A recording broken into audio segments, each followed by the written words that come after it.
À 52 ans, Béatrice Montenegro avait tout. Richesse, pouvoir, contrôle. Mais lorsqu'une fillette d'un orphelinat l'appelle « maman », son passé vient s'écraser sur son présent. Qui est Sofia? Et quel est son lien avec la femme? Que Béatrice a juré d'oublier. Avant de plonger dans l'histoire, dites-nous d'où vous nous suivez aujourd'hui. Le soleil du matin inondait de ses rayons l'appartement penthouse de Béatrice Montenegro, traversant ses baies vitrées. À 52 ans, Béatrice avait tout ce qu'elle avait toujours désiré dans la vie. Ou du moins, c'est ce qu'elle se disait. Sa société, Montenegro Enterprises, était évaluée à des milliards, faisant d'elle l'une des femmes d'affaires les plus puissantes du pays. Béatrice sirota son café en consultant le programme de sa journée sur sa tablette. Son assistante Clara avait méticuleusement tout organisé comme d'habitude.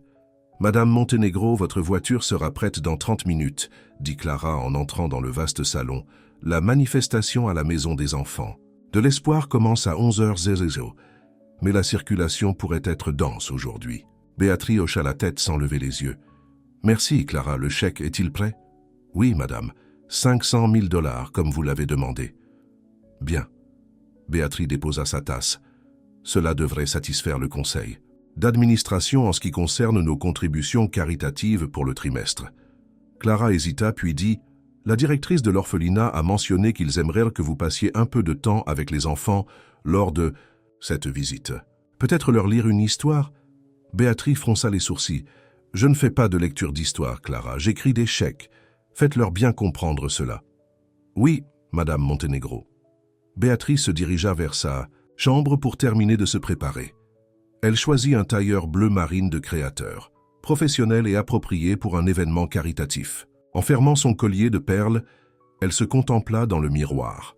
Ses cheveux noirs étaient parfaitement coiffés, pas une seule mèche de place.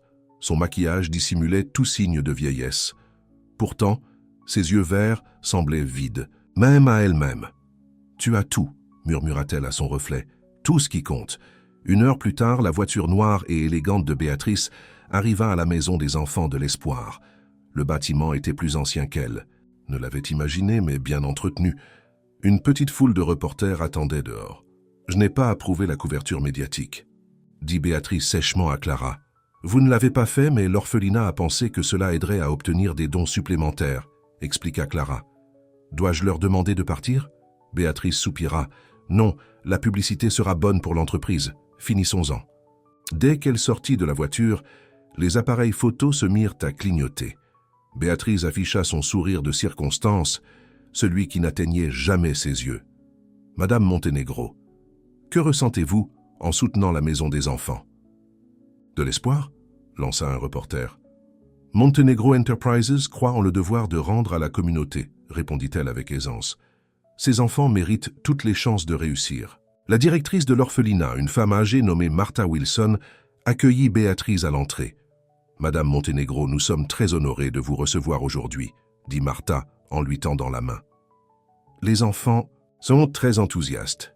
Merci de m'avoir, » répondit Béatrice en serrant brièvement la main de Martha. « J'ai le chèque avec moi. Peut-être pourrions-nous régler cela en premier ?» Le sourire de Martha s'estompa légèrement. « Bien sûr, mais j'espérais que vous puissiez visiter l'établissement, voir ce que votre générosité soutient. » Avant que Béatrice ne puisse refuser, Clara intervint. « Madame Montenegro serait ravie de visiter la maison. N'est-ce pas, Madame Montenegro ?» Piégée, Béatrice hocha la tête fermement. « Une visite rapide, alors. » Martha les guida à travers le bâtiment, montrant avec fierté les salles de classe, la petite bibliothèque et les salles de jeu. Béatrice hocha la tête et fit des commentaires appropriés, mais continua de consulter sa montre. Les enfants la regardaient en passer, certains lui faisant timidement signe de la main. « Et voici notre salle d'art », dit Martha en ouvrant une porte pour révéler un espace lumineux rempli de dessins colorés recouvrant les murs. Les enfants s'expriment par l'art. Cela les aide à gérer leurs sentiments concernant leur situation. Béatrice jeta un coup d'œil autour d'elle, à peine intéressée, jusqu'à ce que ses yeux se posent sur une petite fille assise seule à une table dans le coin. Contrairement aux autres enfants qui jouaient ensemble, celle-ci était silencieuse, concentrée sur son dessin. Elle avait les cheveux noirs et portait une simple robe bleue. Quelque chose chez l'enfant fit faire une pause à Béatrice. « Qui est-ce » demanda-t-elle, surprise par sa propre curiosité. Martha suivit son regard. « C'est Sofia, elle a 7 ans. Elle est arrivée chez nous il y a environ 6 mois après la mort de sa mère. Pas d'autre famille que nous connaissions. Béatrice ressentit une douleur inattendue dans sa poitrine. Elle est si silencieuse. Elle ne parle pas beaucoup, expliqua Martha. Mais elle adore dessiner. Aimeriez-vous la rencontrer? Avant que Béatrice ne puisse répondre, Sophia leva les yeux, comme si elle sentait qu'on parlait d'elle. Leurs yeux se rencontrèrent de l'autre côté de la pièce, et Béatrice ressentit une étrange sensation, comme une reconnaissance, bien que cela soit impossible. Sophia posa son crayon et se leva lentement. Ses yeux ne quittèrent jamais le visage de Béatrice alors qu'elle s'approchait d'elle. « Maman, você veio me buscar ?» dit Sophia doucement. « Maman, tu es venue me chercher ?» Béatrice eut l'impression qu'on lui avait donné un coup de poing dans l'estomac. La pièce sembla tourner autour d'elle. « Quoi ?» murmura-t-elle, la voix tremblante. Sophia sourit un petit sourire hésitant qui transforma son visage sérieux. Tenant toujours la main de Béatrice, elle la tira vers le mur où étaient exposés des dizaines de dessins d'enfants. « Minha mãe diz que você voltaria. Elle a dit ce que você é minha família », dit Sophia en pointant un dessin épinglé au mur. « Ma mère a dit que tu reviendrais. Elle a dit que tu es ma famille. » Les yeux de Béatrice suivirent le doigt de Sophia jusqu'au dessin, une représentation enfantine grossière de 2 figures. Une petite fille, aux cheveux noirs et une grande femme ayant les mêmes cheveux. Mais ce qui fit s'arrêter le cœur de Béatrice, c'est la photographie collée au coin du dessin. Elle était ancienne et légèrement décolorée, mais la femme qui y figurait était indubitable. Elle ressemblait exactement à Béatrice, seulement plus jeune. « Où as-tu trouvé ça ?» demanda Béatrice, la voix à peine audible. « C'était à ma maman, » répondit Sophia. « Elle m'a dit de le garder en sécurité jusqu'à ce que je te trouve. » Clara s'approcha, préoccupée par la pâleur soudaine de sa patronne. « Madame Montenegro, allez-vous bien ?» Béatrice ne put répondre. Son esprit était en effervescence, essayant de comprendre ce qui se passait.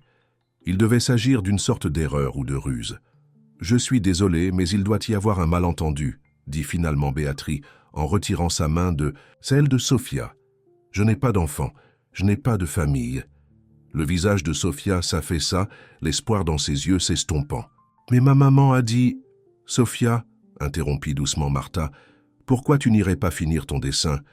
Madame Montenegro et moi avons besoin de parler. » La petite fille hésita, puis retourna lentement à sa table, regardant plusieurs fois Béatrice par-dessus son épaule. « Je m'excuse pour la confusion, » dit Martha une fois Sophia hors de portée.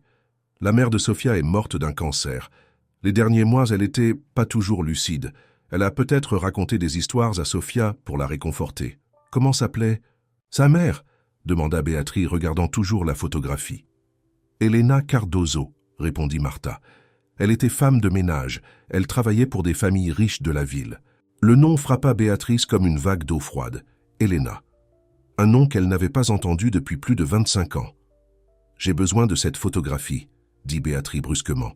Martha parut mal à l'aise. « C'est le seul souvenir de Sophia de sa mère. »« Je ne pourrais pas... Je doublerai le don, » interrompit Béatrice. « $1 million. Donnez-moi simplement la photographie. » Clara haleta doucement derrière elle. Les yeux de Martha s'écarquillèrent. « Madame Montenegro, cela signifie-t-il que vous connaissiez la mère de Sophia ?» Le visage de Béatrice se durcit. « Ce n'est pas votre affaire. Avons-nous un accord ?»« Je ne peux pas vous donner son seul souvenir de sa mère, » dit Martha fermement, « mais je pourrais la faire copier pour vous. » Béatrice voulait protester, mais remarqua Sophia, les observant attentivement de sa table. Les yeux de l'enfant étaient emplis d'un mélange d'espoir et de peur qui frappa une corde inconnue en Béatrice. « Très bien, » concéda-t-elle, « faites-la copier et envoyez-la à mon bureau. » Béatrice se retourna pour quitter la pièce, ayant besoin d'échapper aux sentiments suffocants qui menacèrent de la submerger. Mais en atteignant la porte, la voix de Sophia l'interpella. « Vous reviendrez demain ?»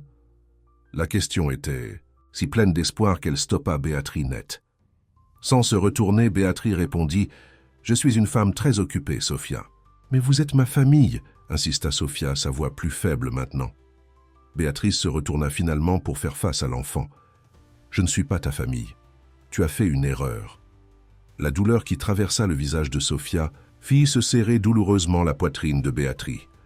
Sans autre mot, elle sortit de la pièce à grands pas, descendit le couloir et sortit du bâtiment, ignorant les journalistes qui lui criaient des questions. Une fois dans sa voiture, Béatrice laissa échapper un souffle tremblant. « Conduisez », ordonna-t-elle à son chauffeur. « Maintenant ». Clara glissa sur le siège à côté d'elle, l'inquiétude gravée sur son visage. « Madame Montenegro, qu'est-il arrivé là-dedans? Qui est cet enfant ?»« Personne », lança Béatrice. « Elle n'est personne. Appelez le bureau et dites-leur que je ne serai pas là pour le reste de la journée. Et doublez le don comme je l'ai promis. »« Oui, madame », répondit Clara, bien que son expression montrât qu'elle n'était pas convaincue. De retour dans son penthouse, Béatrice se versa un verre de whisky écossais, les mains tremblantes. Elle buvait rarement pendant la journée, mais aujourd'hui était différent. Aujourd'hui, le passé qu'elle avait si profondément enterré avait trouvé son chemin vers elle. Elle alla dans sa chambre et ouvrit le tiroir du bas de sa commode.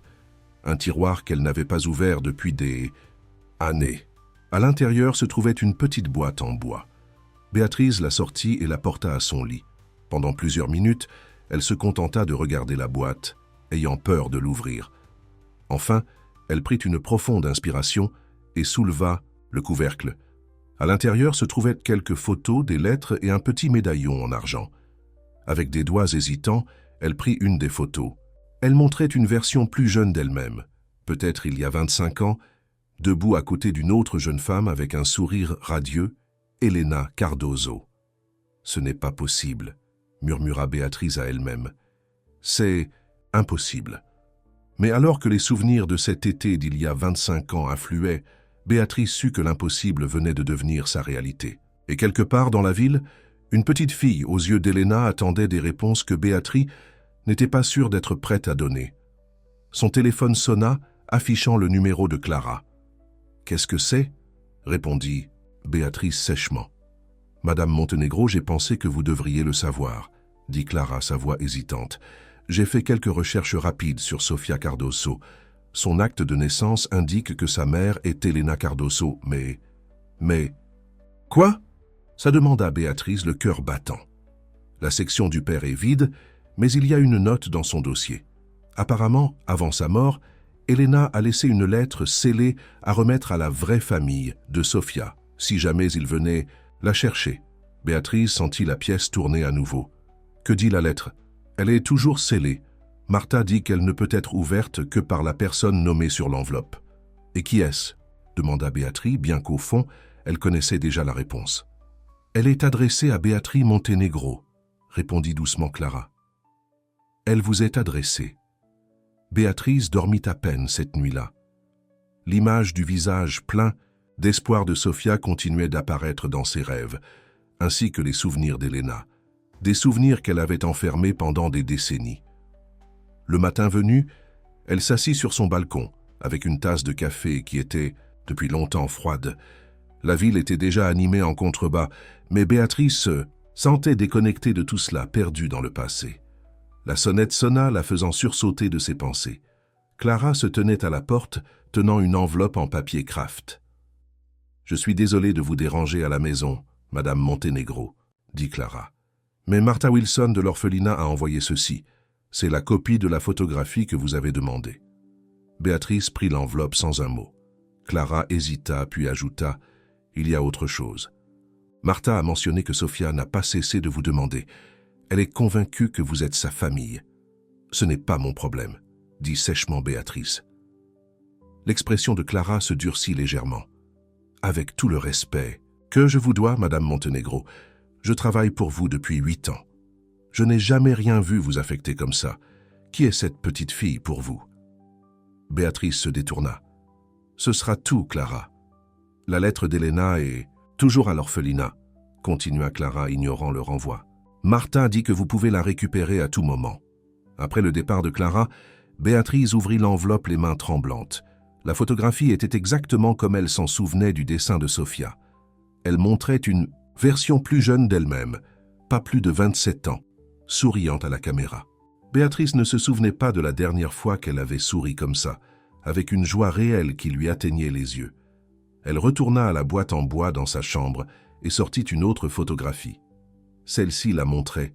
Elle et Elena, les bras l'un autour de l'autre, debout devant une petite maison de plage. Elles avaient l'air heureuses, insouciantes, Comment est-ce possible ?» murmura Béatrice à elle-même. Son téléphone sonna. C'était Roberto Castillo, vice-président de son entreprise et son compagnon de dîner occasionnel. Rien. De sérieux. Béatrice n'avait jamais laissé personne se rapprocher trop près après ce qui s'était passé avec Elena. « Béatrice, où es-tu » demanda Roberto lorsqu'elle répondit. « Le conseil d'administration attend.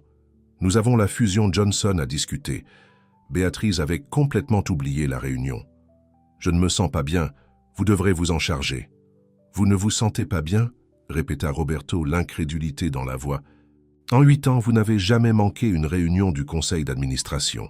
Que se passe-t-il ?»« Occupez-vous-en, Roberto » lança-t-elle et raccrocha. Béatrice regarda à nouveau les photos, puis prit une décision. Elle enfila un chemisier et un pantalon simple, beaucoup moins formel que sa tenue professionnelle habituelle, et se dirigea vers sa voiture. « Où allons-nous, Madame Montenegro ?»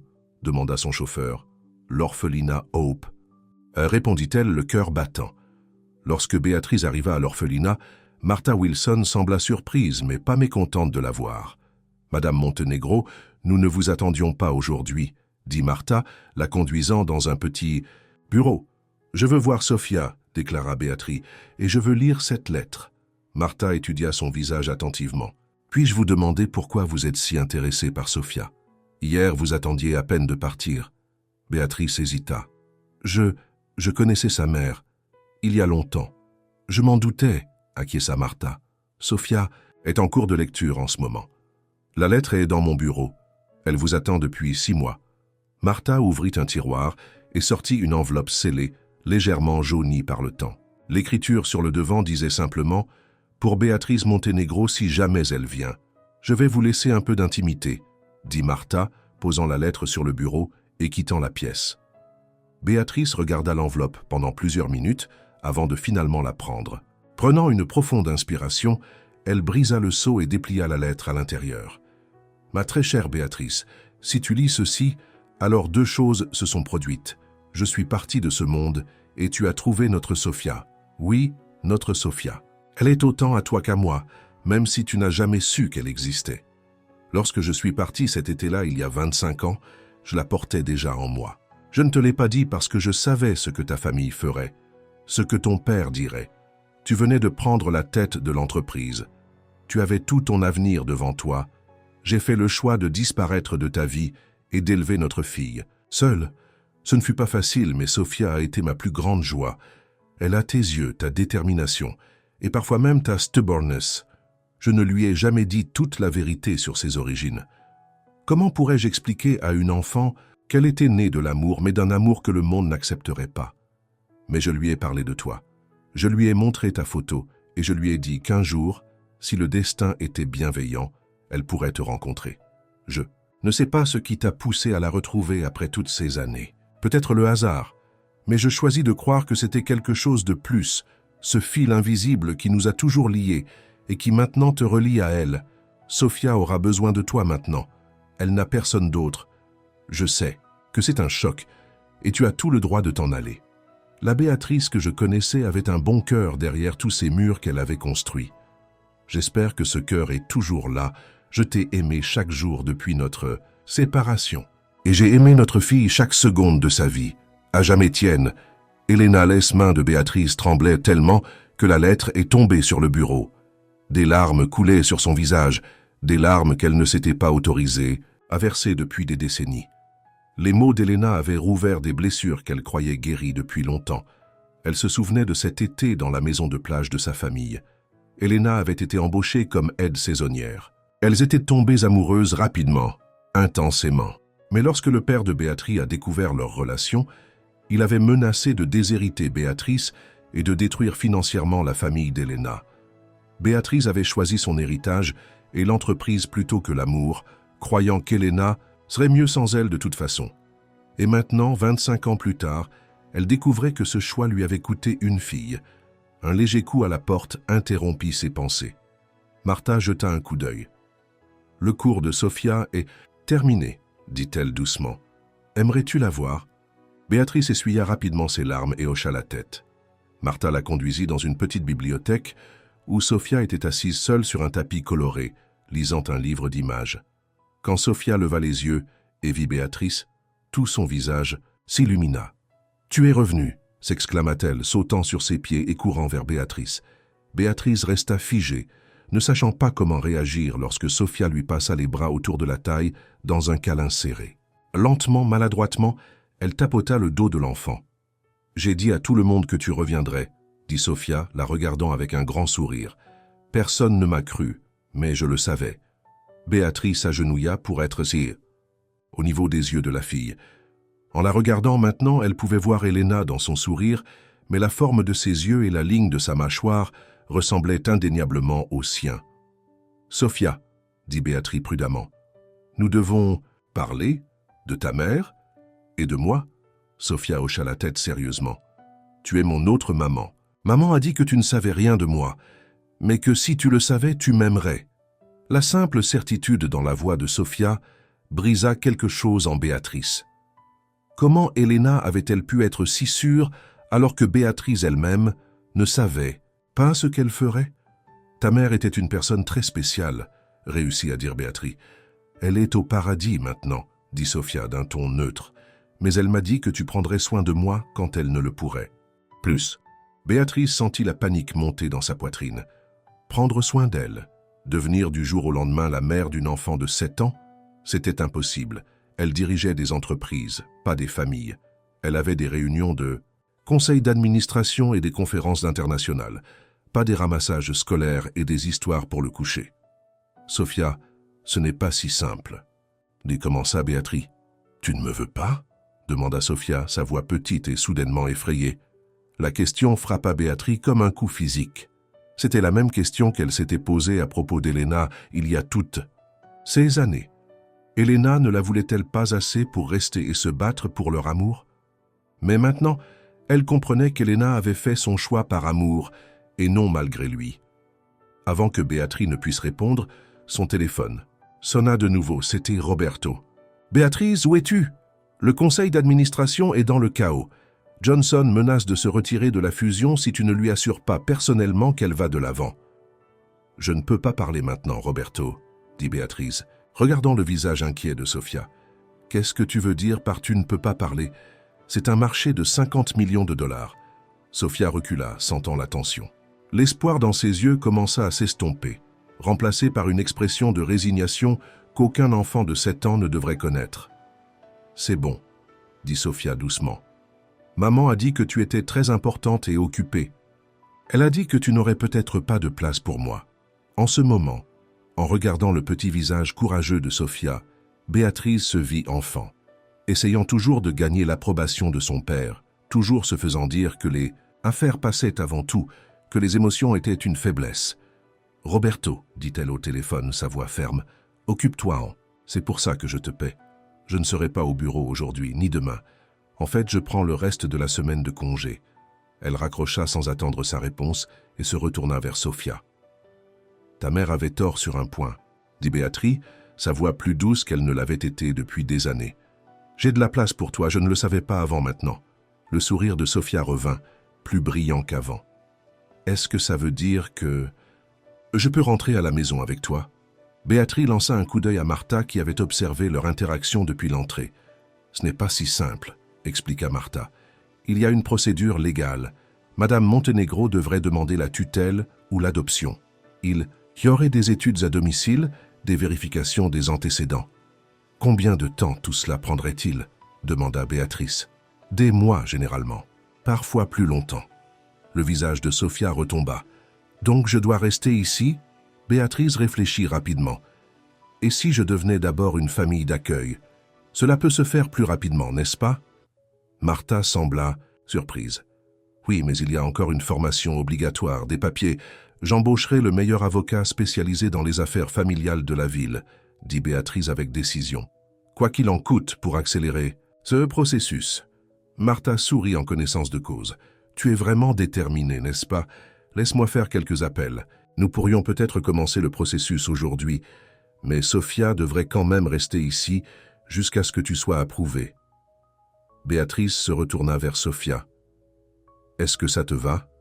Si je commence le processus aujourd'hui pour que tu puisses venir vivre avec moi dès que possible ?» Sofia hocha la tête avec empressement, puis hésita. Aurais-je ma propre chambre, la plus grande chambre de mon appartement, à part la mienne, promit Béatrice, se surprenant elle-même de la rapidité avec laquelle elle prenait ces décisions qui changeraient sa vie. Puis-je apporter mes livres, tous, et nous en achèterons d'autres. Le sourire de Sofia était radieux. Alors j'attendrai.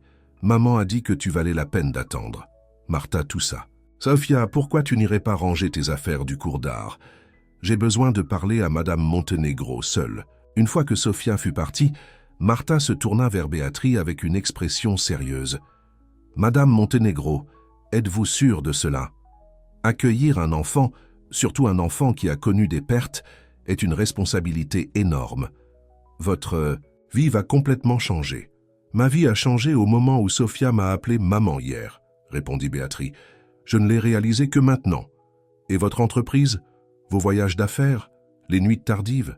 Je trouverai une solution, dit Béatrice avec une assurance qu'elle ne ressentait pas entièrement. Mon père a construit son empire au détriment de sa famille. Je ne ferai pas la même erreur avec Sofia. Martha hocha la tête lentement. Je vous crois, mais il y a une autre chose que vous devriez savoir. Il y a un couple, les Henderson, qui rendent visite à Sofia depuis plusieurs semaines. Ils sont intéressés à l'adopter. Béatrice ressentit une vague de jalousie inattendue. Et Sofia, qu'est-ce qu'elle ressent pour eux? Elle a été polie mais distante. Maintenant, je comprends pourquoi. Elle vous attendait. Avant que Béatrice ne puisse répondre, son téléphone sonna à nouveau. Cette fois, c'était Clara. Madame Montenegro, je ne veux pas vous mettre la pression, mais Monsieur Johnson insiste pour vous parler directement de la fusion. Il menace de proposer l'accord à Gabriela Santos. Gabriela Santos était la principale concurrente de Béatrice, une femme d'affaires impitoyable qui essayait de saper Montenegro Enterprises depuis des années. « Dites à Johnson que je le rencontrerai demain, » répondit Béatrice. « Et Clara, je dois que vous libériez mon agenda pour le reste de la semaine. Et trouvez-moi le meilleur avocat spécialisé en droit familial de la ville. L'argent n'est pas un problème. » « Avocat spécialisé en droit familial ?» répéta Clara, confuse. « Madame Montenegro, que se passe-t-il » Béatrice prit une profonde inspiration. « Je suis sur le point de devenir mère, Clara. J'ai une fille. Elle s'appelle Sofia. » Le silence au bout du fil était assourdissant.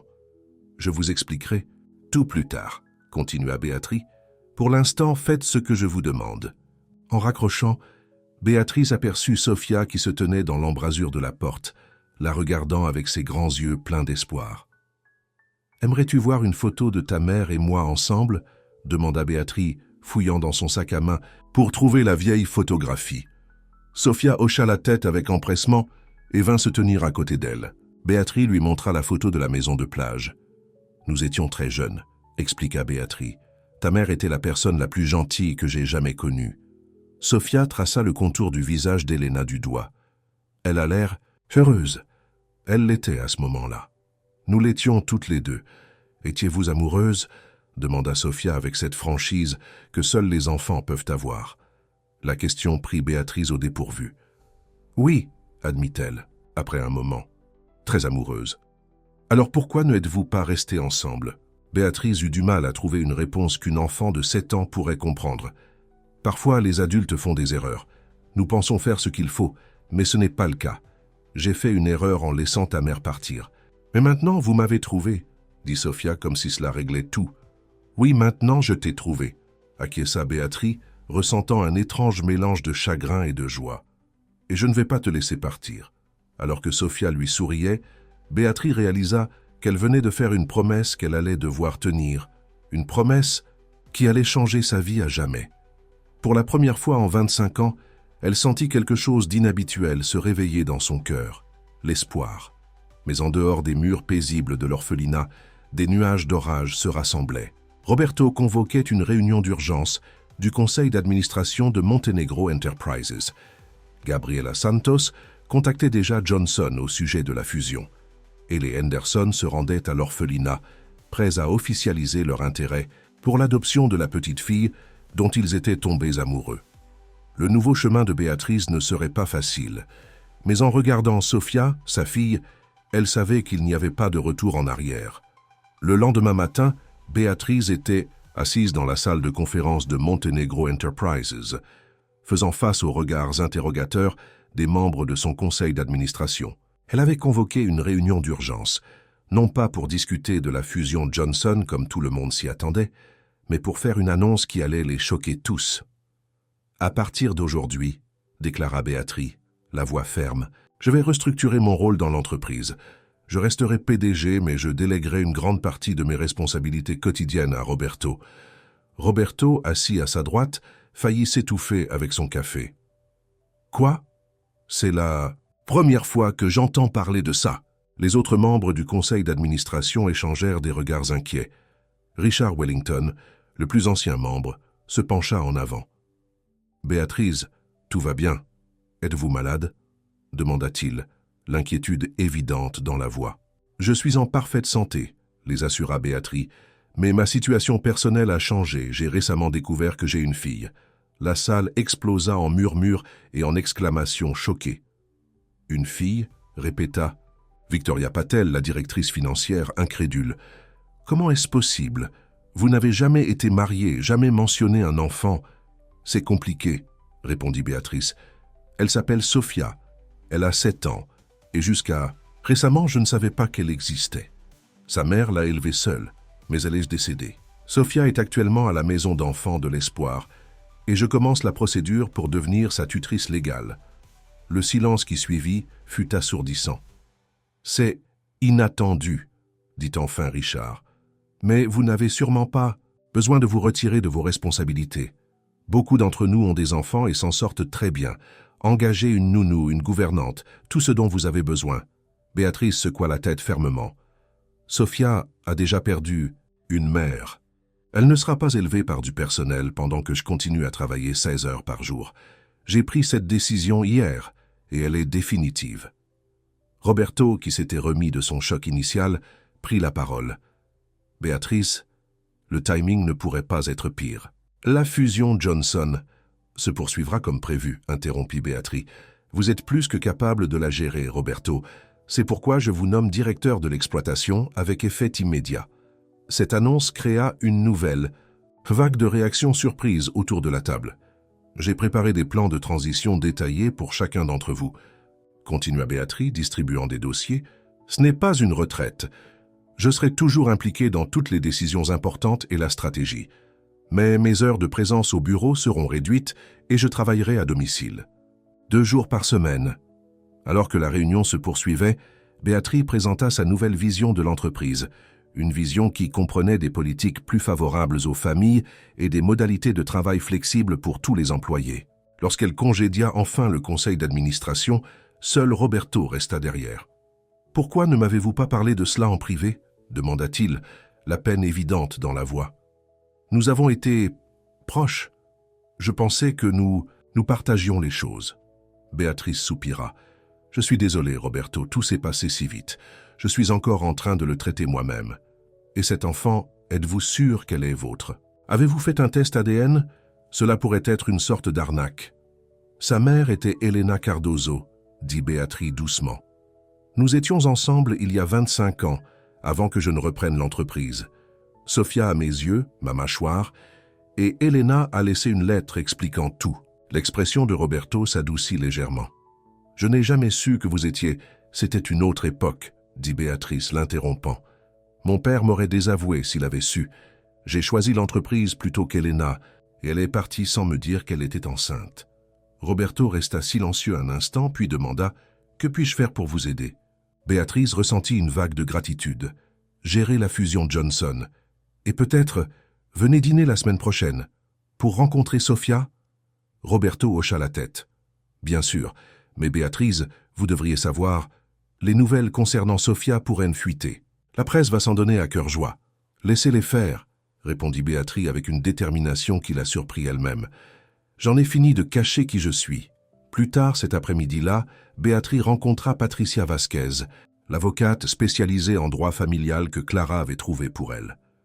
Patricia était une femme pragmatique, d'une 50aine d'années, avec un bilan impressionnant de dossiers d'adoption et de garde d'enfants de grande envergure. « Je vais être honnête avec vous, Madame Montenegro, » dit Patricia après avoir écouté l'histoire de Béatrice. « Ce ne sera pas simple. Oui, vous êtes la mère biologique de Sofia, mais vous n'avez eu aucune relation avec elle jusqu'à présent. Les tribunaux devront être convaincus que vous êtes prête pour la parentalité. Et la lettre d'Elena demanda Béatrice. Cela ne compte-t-il pas pour quelque chose? Cela aide, certainement. Mais il y a d'autres facteurs. Votre horaire de travail, votre environnement familial, votre réseau de soutien. Avez-vous de la famille qui peut vous aider? Des amis qui ont des enfants? Une expérience parentale quelconque? Béatrice dut admettre qu'elle n'avait rien de tout cela. Et il y a la question des Henderson, continua Patricia.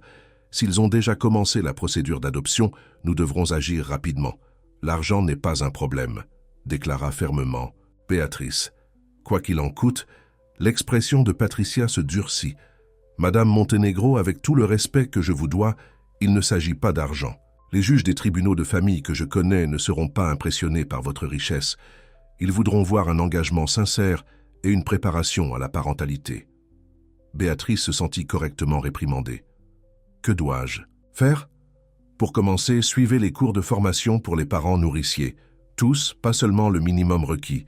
Préparez votre maison pour un enfant. Montrez au tribunal que vous êtes sérieuse au sujet de changer votre vie pour répondre aux besoins de Sofia.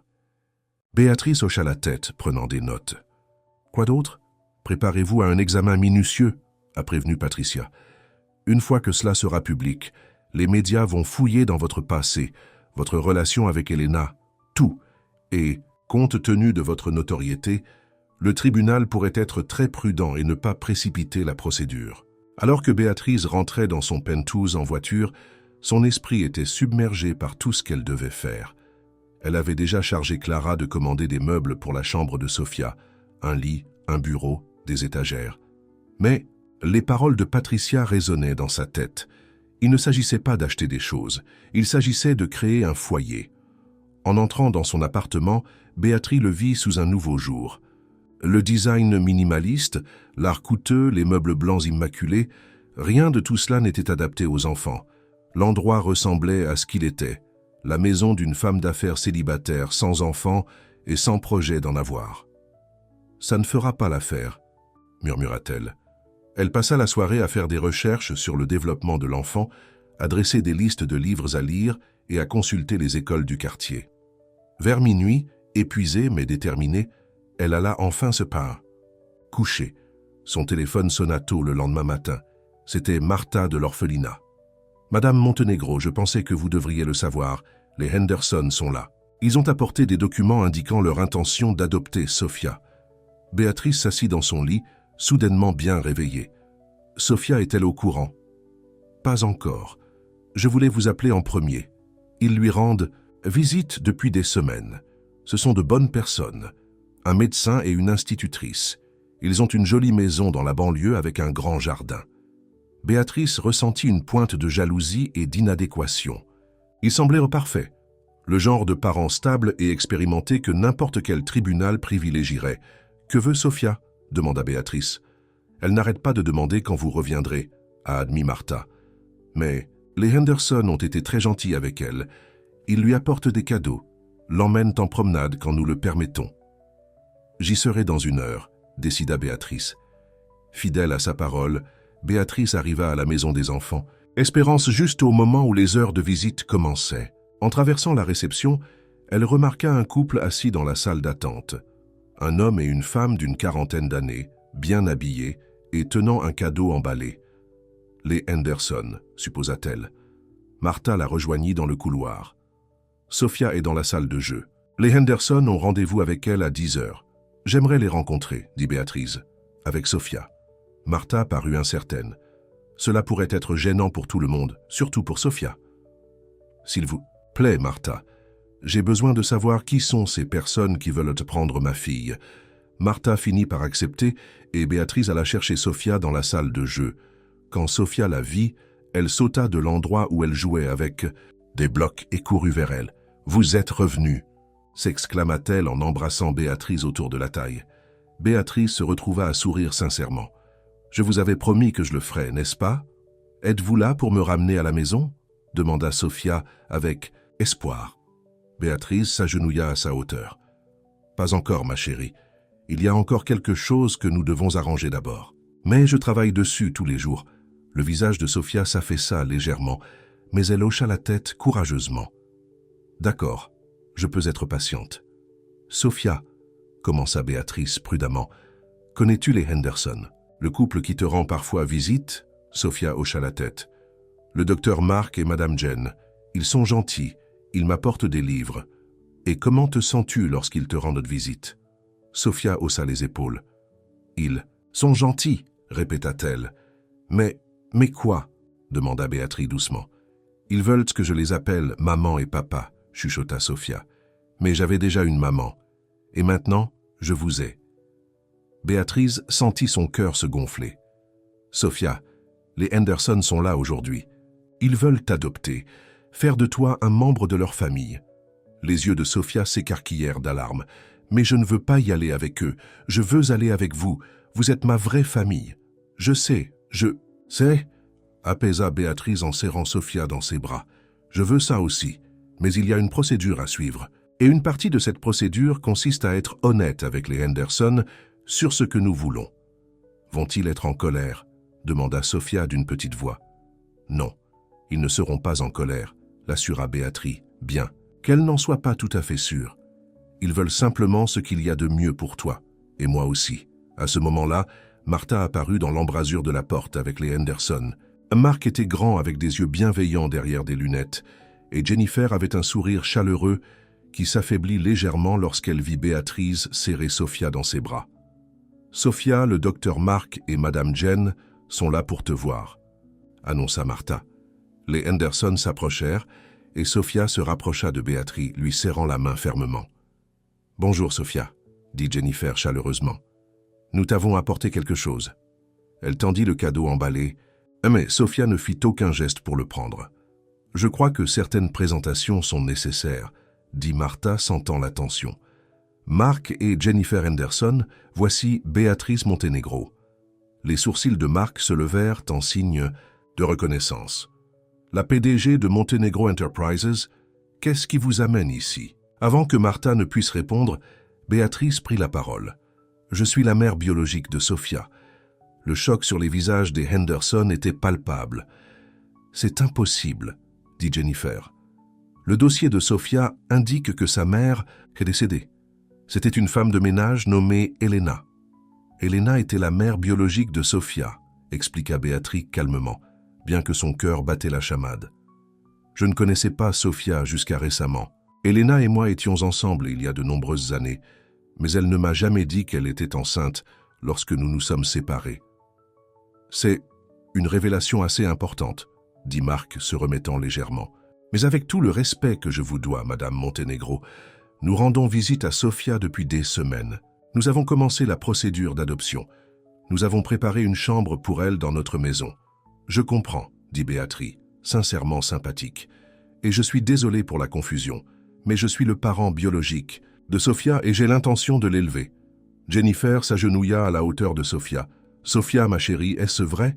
Tu viens de rencontrer Madame Montenegro. » Sophia hocha la tête. « C'est ma deuxième maman. Maman m'a parlé d'elle. Elle a une photo d'elle, comme moi. C'est très confus pour un enfant, » dit Mark, une pointe d'accusation dans la voix. Sophia a subi suffisamment de traumatisme en perdant sa mère. Se présenter soudainement comme sa mère et perturber la stabilité que nous offrions. Béatrice ressentit un éclair de colère, mais le maîtrisa. « Je comprends. Votre inquiétude, Dr. Henderson. Mais il ne s'agit pas de ce qui est pratique pour nous, adultes. Il s'agit de ce qui est le mieux pour Sophia. Et vous pensez que ce qui est le mieux, c'est d'aller avec une étrangère plutôt qu'avec un couple aimant qui se prépare depuis des mois à l'accueillir ?» demanda Jennifer, sa voix s'élevant légèrement. « Je ne suis pas une étrangère, » insista Béatrice. « Je suis sa mère. Et bien que je respecte les efforts que vous avez déployés pour apprendre à connaître Sophia, la biologie n'est pas le seul facteur ici. Elena voulait que Sophia soit avec moi. Elle m'a laissé une lettre spécifiquement pour moi expliquant tout. » Martha intervint, sentant que la conversation devenait trop animée devant Sophia. « Peut-être que nous, les adultes, devrions poursuivre cette discussion dans mon bureau. Sophia, pourquoi ne resterais-tu pas ici et ne jouerais-tu pas un peu ?» Sophia s'accrocha plus fort à Béatrice. « Non, je veux rester avec elle. » L'émotion brute dans la voix de Sophia fit taire tout le monde. Béatrice s'agenouilla à nouveau. « Ça va, Sophia, je ne pars pas. Les grands doivent juste parler quelques minutes, et ensuite je reviendrai tout de suite jouer avec toi. Je te le promets. » Sophia lâcha prise à contre-cœur, et les adultes suivirent Martha jusqu'à son bureau. Une fois la porte fermée, Jennifer se tourna vers Béatrice. « Ce n'est pas juste pour Sophia, dit-elle, les larmes aux yeux. Nous avons passé des semaines à construire une relation avec elle. Nous l'aimons déjà. »« Je comprends, » dit Béatrice doucement, « et je n'essaie pas de vous faire du mal, mais j'ai passé les 25 dernières années avec un vide dans mon cœur que je ne pouvais même pas nommer. Maintenant, je sais ce que c'était Sophia. J'ai manqué toute sa vie jusqu'à présent. Je ne manquerai pas un autre jour si je peux l'éviter. »« Mais vous êtes une PDG, » fit valoir Marc. « Votre vie, ce sont les réunions du conseil d'administration et les voyages d'affaires. Jennifer est enseignante. Elle a des vacances d'été, des journées de travail courtes. Nous pouvons donner à Sophia l'attention dont elle a besoin. »« Ma vie, c'était les réunions du conseil d'administration et les voyages d'affaires, » corrigea Béatrice. « Depuis hier, j'ai restructuré toute mon entreprise pour faire de Sophia ma priorité. J'ai engagé le meilleur avocat spécialisé dans les affaires familiales de la ville. Je suis en train de suivre tous les cours nécessaires pour devenir famille d'accueil. Je redécore ma maison pour la rendre adaptée aux enfants. » Martha, qui avait observé silencieusement, prit enfin la parole. « Il est vrai que Madame Montenegro s'est déplacée remarquablement vite pour se préparer à accueillir Sophia. Et Sophia a réagi à elle d'une manière que je n'ai vue avec personne d'autre depuis son arrivée ici. » Les Henderson échangèrent des regards défaits. « Nous voulons simplement ce qu'il y a de mieux pour Sophia, » dit Jennifer doucement. « Moi aussi, » le rassura Béatrice, « et je veux vous remercier de vous être occupé d'elle, de lui avoir montré de la gentillesse quand elle en avait le plus besoin. » Marc soupira profondément. « Vous allez vraiment vous battre pour elle, n'est-ce pas ? » « De toutes mes forces, » confirma Béatrice. Après un moment de silence, Marc hocha lentement la tête. « Alors nous ne nous interposerons pas sur votre chemin. Cela ne ferait que rendre la transition plus difficile pour Sophia. » Jennifer avait l'air de vouloir s'opposer, mais Marc lui prit la main. « Jen, nous avons toujours dit que nous voulions être les parents d'un enfant qui avait vraiment besoin de nous. Sophia a une mère qui la veut. Il y a d'autres enfants qui n'en ont pas. » Les larmes coulèrent sur le visage de Jennifer alors qu'elle acquiesçait. « Pourrions-nous lui dire au revoir correctement, lui donner notre cadeau ? » ?»« Bien sûr, » dit Béatrice, se sentant à la fois victorieuse et attristée par leur douleur. Quand ils retournèrent dans la salle de jeu, Sophia était en train de construire une tour avec des blocs. Elle leva les yeux anxieusement à leur entrée, ses yeux cherchant immédiatement Béatrice. « Sophia, » dit Marc doucement, « Madame Jen et moi avons quelque chose à te dire. » Sophia s'approcha prudemment, restant près de Béatrice. « Nous sommes venus te voir parce que nous espérions que tu viendrais vivre avec nous, » expliqua Jennifer, s'agenouillant au niveau de Sophia. « Mais nous venons d'apprendre que tu as déjà une famille très spéciale. » Sophia leva les yeux vers Béatrice. « Tu veux dire elle ?» Jennifer hocha la tête, réprimant ses larmes. « Oui. Et nous sommes très heureuses pour toi, mais cela signifie que nous ne viendrons plus te voir. Nous voulions te dire au revoir. Et te donner ceci. » Elle tendit à Sophia le cadeau emballé. Sophia le prit hésitamment, puis le déballa pour révéler un beau livre pour enfants sur une petite fille qui part à l'aventure. « Merci, » dit Sophia poliment. Marc s'agenouilla à côté de sa femme.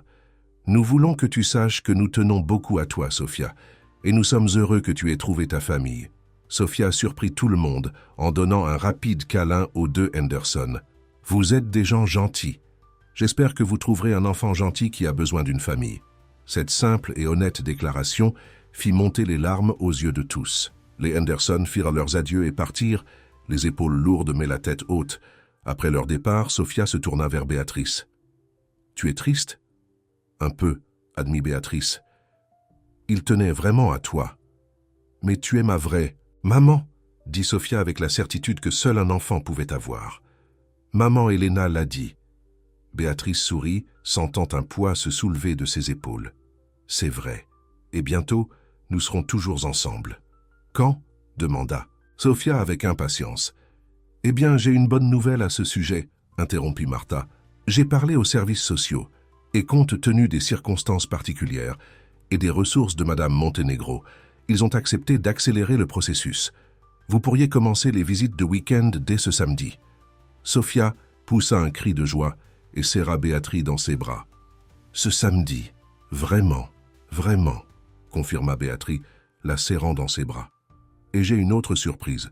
Je suis en train de préparer une chambre pour toi dans ma maison. Aimerais-tu m'aider à choisir des choses pour elle? Quelle est ta couleur préférée, Violette? S'exclama Sofia sans hésitation. Et j'aime les étoiles, et les livres, beaucoup de livres. Alors nous aurons des murs violets avec des étoiles et des étagères remplies de livres. Promit Béatrice. En quittant l'orphelinat ce jour-là, Béatrice ressentait une légèreté qu'elle n'avait pas connue depuis des décennies. Le chemin à parcourir ne serait pas facile. Il restait des obstacles juridiques, la presse à gérer et l'énorme défi de devenir parent du jour au lendemain. Mais pour la première fois depuis qu'elle avait perdu Elena, elle se sentait complète.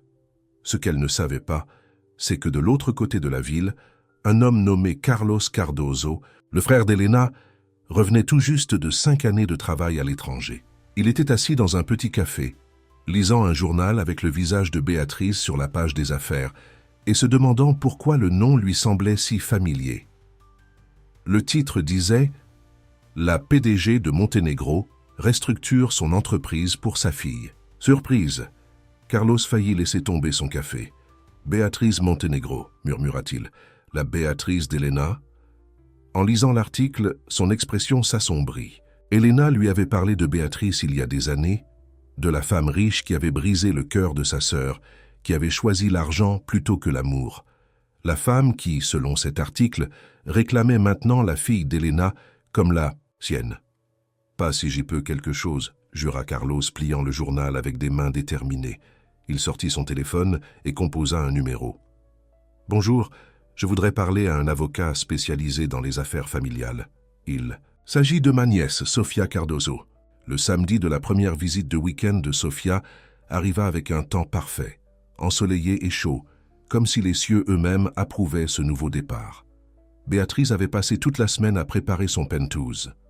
La chambre, d'amis qui servait autrefois de bureau à domicile, était maintenant transformée en chambre de rêve pour petite fille, avec des murs violets ornés d'autocollants d'étoiles argentées, un lit à baldaquin et des étagères remplies de classiques. Pour enfants, Béatrice se tenait au centre de la pièce, observant son travail. Clara l'avait aidée à acheter des vêtements, des jouets et des livres adaptés à une fille de 7 ans. Roberto l'avait surprise en lui envoyant une magnifique maison de poupées artisanales en guise de cadeau de bienvenue pour Sofia. « Madame Montenegro ?» appela sa gouvernante Maria depuis l'entrée. « Il est presque temps de partir pour l'orphelinat. » Béatrice consulta sa montre. Elle avait été tellement absorbée par les préparatifs de dernière minute qu'elle avait perdu la notion du temps. « Merci, Maria. Est-ce que tout est prêt pour le déjeuner à notre retour? »« Oui, madame. J'ai préparé les macaronis, au fromage que vous avez demandé, et les pépites de chocolat refroidissent. » Béatrice sourit avec gratitude. « Que ferais-je sans vous ?» En conduisant vers la maison des enfants de l'Espérance, Béatrice ressentait un mélange d'excitation et de nervosité. Ce week-end serait leur premier véritable test en tant que famille. Et si Sofia n'aimait pas son appartement? Et s'il manquait de sujets de conversation? Et si Sofia s'ennuyait de l'orphelinat et voulait retourner? Elle repoussa ses pensées en se garant. Ce n'était pas le moment de douter. À l'intérieur, Sofia attendait déjà dans le hall, une petite valise violette à ses côtés. Quand elle vit Béatrice, son visage s'illumina de joie. « Tu es là !» s'exclama-t-elle en courant pour embrasser. Béatrice la serra dans ses bras, s'émerveillant de la sensation naturelle que cela procurait maintenant. « Prête pour notre aventure de week-end ?» Sofia hocha la tête avec enthousiasme. « J'ai pris mes livres préférés. Et Dolly. Elle est avec moi depuis que je suis bébé. » Béatrice regarda le lapin en peluche usé qui sortait du sac à dos de Sofia. « Alors Dolly vient certainement avec nous. » Martha s'approcha avec un dossier de papier. « Voici tous les numéros de téléphone d'urgence, son ordonnance. Elle a besoin de son inhalateur pour l'asthme occasionnellement. Et l'heure à laquelle nous attendons son retour dimanche soir. »« J'ai tout !»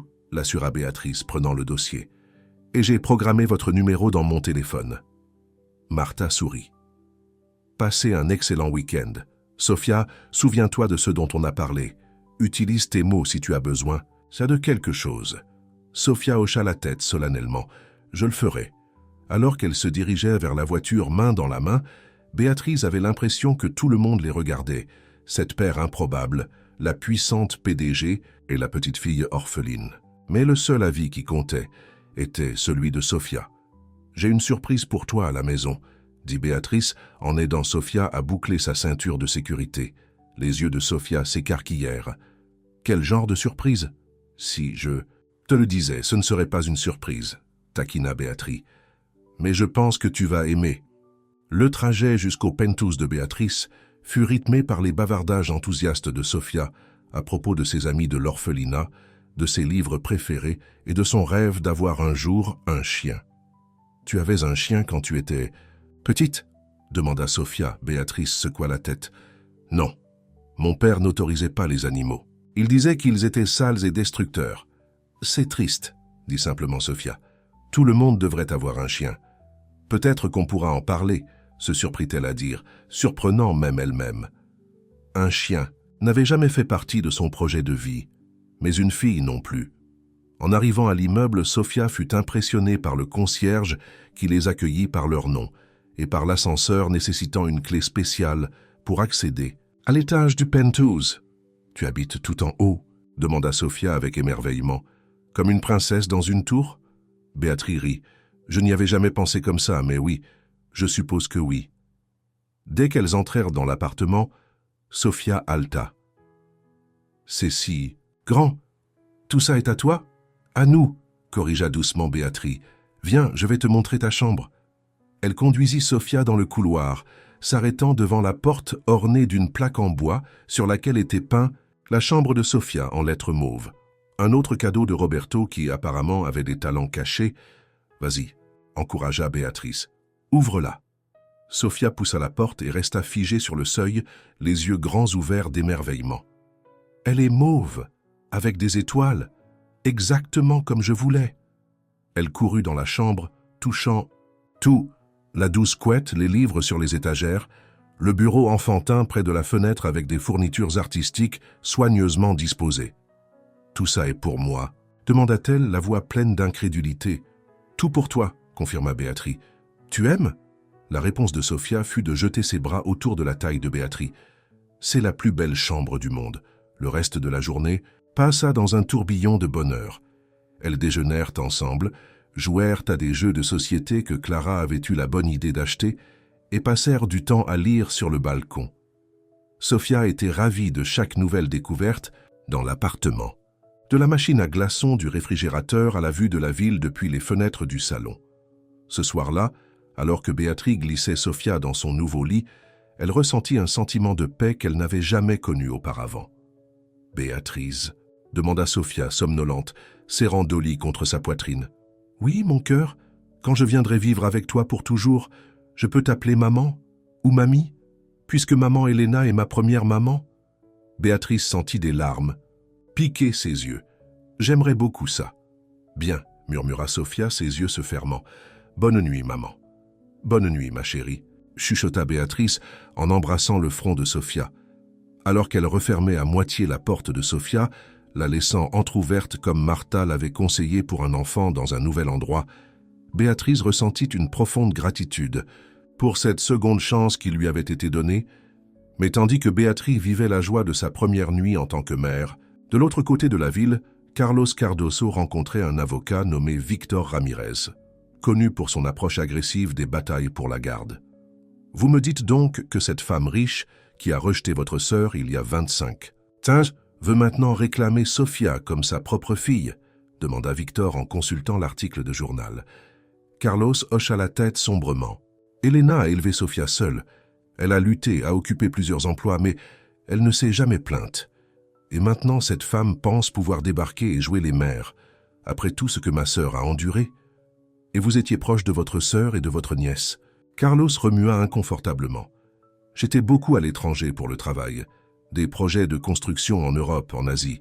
Mais on parlait au téléphone, j'envoyais de l'argent quand je le pouvais. » Victor leva un sourcil. « Aviez-vous rencontré Sofia avant la mort de sa mère? Quelquefois quand elle était bébé, admit Carlos. Mais cela ne change rien au fait que je suis son parent consanguin, son seul parent vivant. Sauf cette femme du Monténégro qui est apparemment sa mère biologique, fit remarquer Victor. Selon qui? Rétorqua Carlos. Nous n'avons que sa parole. Ma sœur ne m'a jamais dit qui était le père de Sofia. Elle a juste dit que c'était quelqu'un qui ne pouvait pas être dans leur vie. Victor hocha la tête pensivement. Nous pourrions contester la revendication biologique, demander un test ADN. Entre-temps, en tant que tuteur maternel, vous avez un argument solide pour la garde provisoire pendant que cela est réglé. Carlos se pencha en avant avec impatience. Vous prendrez donc l'affaire? Je le ferai. Mes honoraires sont élevés, mais étant donné contre qui nous nous battons, l'argent n'est pas un problème, interrompit Carlos.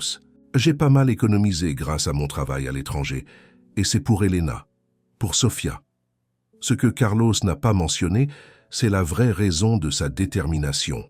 Il y a 25 ans, c'était lui qui avait informé leur père de la relation d'Elena avec Béatrice. Il était jeune, jaloux du bonheur de sa sœur et inquiet de ce que les gens diraient de leur famille.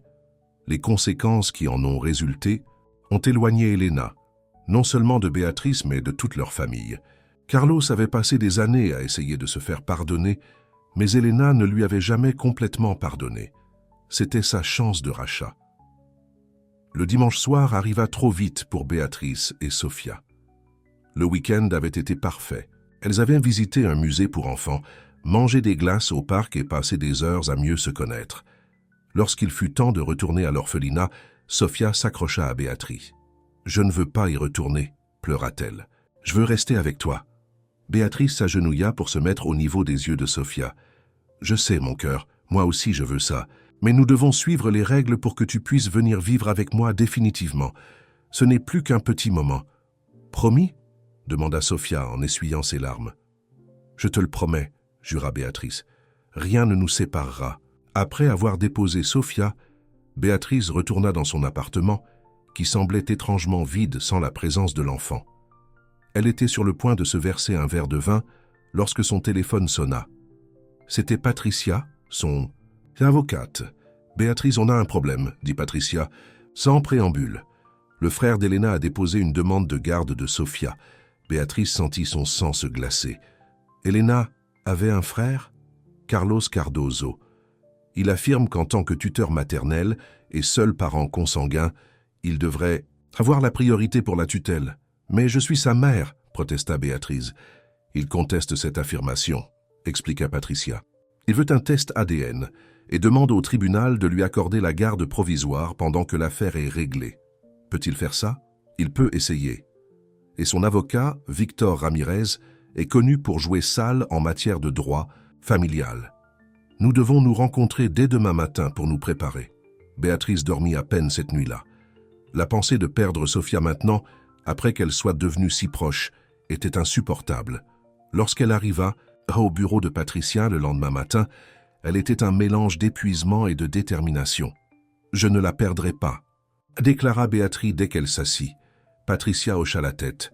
« Je comprends. Et nous avons de solides arguments en notre faveur. La lettre d'Elena précise clairement ses souhaits. Vous avez une stabilité financière et vous avez déjà commencé à créer des liens avec Sofia. Le test ADN prouvera votre lien biologique. »« Mais » demanda Béatrice, sentant qu'il y avait plus. « Mais Carlos soutient que vous avez abandonné Elena lorsqu'elle était enceinte, que vous avez choisi votre carrière plutôt que votre enfant et que vous n'avez aucune expérience parentale. Le tribunal prend les liens biologiques au sérieux, mais il se soucie davantage de ce qui est le mieux pour l'enfant. Et qu'est-ce qui est le mieux pour Sofia? Aller avec un homme qu'elle n'a jamais rencontré? » demanda Béatrice incrédule. Patricia soupira. « C'est notre argument le plus fort. Sofia a déjà créé des liens avec vous. La retirer maintenant causerait un traumatisme supplémentaire. » Les semaines qui suivirent furent un tourbillon de manœuvres juridiques, d'apparitions devant les tribunaux et de visites surveillées avec Sofia qui ne comprenait pas pourquoi leur visite de week-end avait été suspendue. Béatrice essaya de la protéger de la bataille juridique, mais Sofia était assez perspicace pour savoir que quelque chose n'allait pas. « Tu seras toujours ma maman ?» demanda Sofia lors d'une de leurs visites surveillées à l'orphelinat. « Toujours », lui assura Béatrice. « quoi qu'il arrive. L'affaire a attiré l'attention des médias, avec des titres spéculant sur le secret enfant illégitime de Béatrice et des photographes campant devant son immeuble. Roberto a géré l'entreprise admirablement pendant ses fréquentes absences, prouvant que sa confiance en lui était bien placée. Enfin, le jour de l'audience de garde arriva. Béatrice s'assit à côté de Patricia dans la salle d'audience, essayant de projeter un calme confiant malgré son trouble intérieur. De l'autre côté de l'allée se tenait un homme qu'elle reconnaissait sur les photos que Patricia lui avait montrées, Carlos Cardoso, le frère d'Elena. Il avait les yeux d'Elena, ce qui dérangeait profondément Béatrice. La juge Mariana Lopez, une femme au regard sévère dans la soixantaine, appela la cour à l'ordre. Il s'agit d'une audience pour déterminer la garde provisoire de Sofia Cardoso, âgée de 7 ans, actuellement pupille de l'État à la Maison des enfants de l'Espoir. Nous avons 2 pétitionnaires, Carlos Cardoso, oncle maternel, et Béatrice Montenegro, qui prétend être la mère biologique.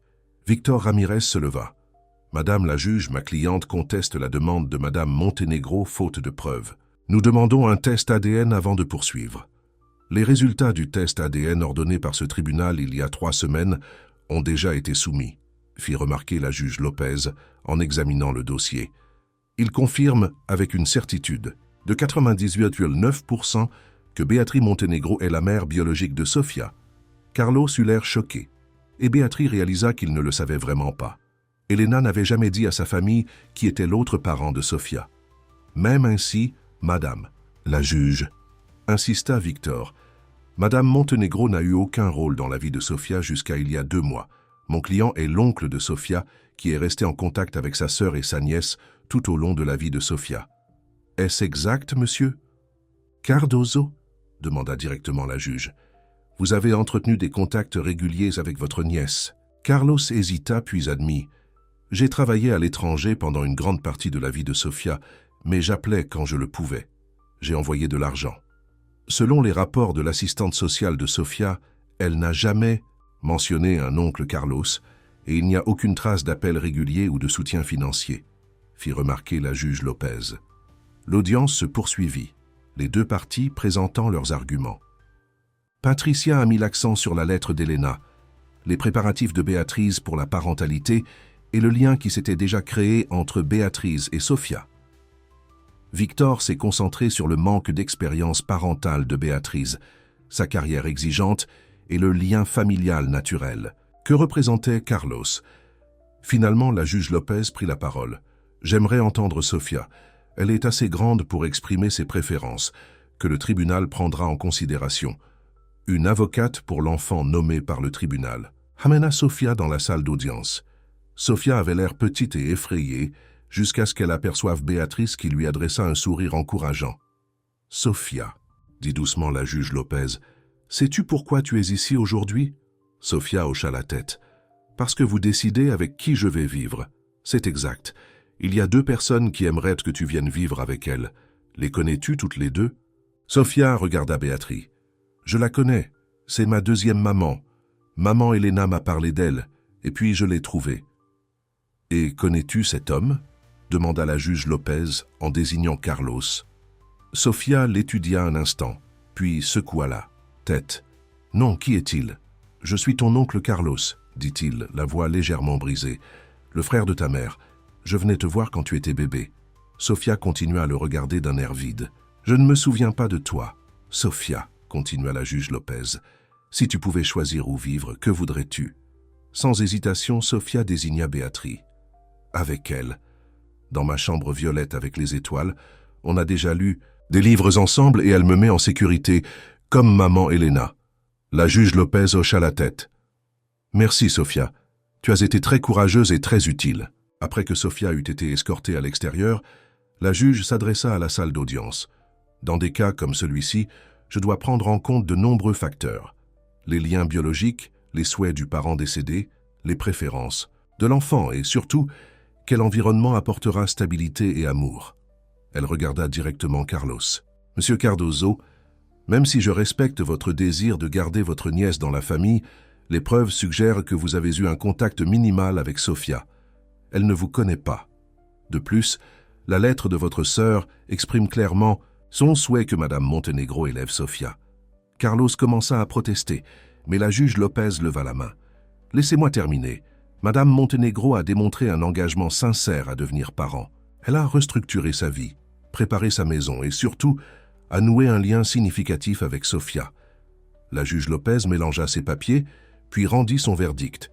Il est décidé par ce tribunal d'accorder la garde provisoire de Sofia Cardoso à Béatrice Montenegro, en vue d'une adoption définitive après une période probatoire de 6 mois. Monsieur Cardoso se verra accorder des droits de visite s'il souhaite construire une relation avec sa nièce. Des larmes de soulagement coulèrent sur le visage de Béatrice. Patricia lui serra la main en signe de félicitations. De l'autre côté de l'allée, Carlos était assis la tête baissée.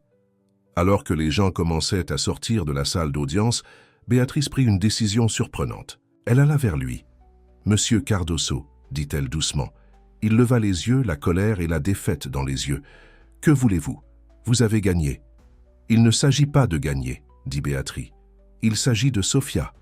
Elle mérite de connaître la famille de sa mère. J'aimerais que vous fassiez partie de sa vie si vous le voulez. » Carlos la regarda incrédule. « Pourquoi me proposeriez-vous cela, après tout ce que j'ai dit sur vous au tribunal? Parce qu'Elena l'aurait voulu, » dit simplement Béatrice. « Et parce que Sofia a déjà trop perdu. Elle ne devrait pas perdre son oncle aussi. » Carlos resta silencieux pendant un long moment. « J'ai échoué avec Elena, » admit-il enfin. « Quand elle avait besoin de moi, je n'étais pas là. Je pensais pouvoir me rattraper auprès d'elle par l'intermédiaire de Sofia. »« Vous pouvez toujours être là pour Sofia, » dit Béatrice. « Pas comme son tuteur, mais comme son oncle. Réfléchissez-y. » Elle lui laissa sa carte de visite, sans savoir s'il appellerait un jour. Cet après-midi-là, Béatrice arriva à la maison des enfants de l'Espoir avec une ordonnance du tribunal et la glace préférée de Sofia dans une petite glacière. Elle avait organisé une petite fête de bienvenue dans son appartement avec Clara, Roberto et même Martha, qui était devenue une amie grâce à ce processus. Quand elle annonça la nouvelle à Sofia, la joie de la petite fille était si pure que tous ceux qui étaient présents à l'orphelinat eurent les larmes aux yeux. « Vraiment? Aujourd'hui? Je peux rentrer à la maison avec vous aujourd'hui ?» demandait sans cesse Sofia en rangeant ses quelques affaires. « Vraiment, » confirma Béatrice, « aujourd'hui et tous les jours. » Pendant qu'elle rentrait chez elle, Sofia bavardant avec excitation sur toutes les choses qu'elles feraient ensemble, Béatrice sentit un sentiment de boucle bouclée. Il y a 25 ans, elle avait commis la plus grande erreur de sa vie en laissant partir Elena. Aujourd'hui, par un miracle qu'elle n'aurait jamais pu imaginer, elle avait une seconde chance, non seulement en tant que mère, mais aussi en tant qu'être humain. 3 mois plus tard, Béatrice était assise dans son bureau à domicile, examinant les rapports trimestriels, tandis que Sofia faisait ses devoirs à un petit bureau que Béatrice avait installé à côté du sien. L'arrangement fonctionnait étonnamment bien. Sofia aimait être près de Béatrice, et Béatrice trouvait qu'elle pouvait concilier travail et parentalité plus facilement qu'elle ne le craignait. La sonnette sonna et Sofia sauta. « J'y vais!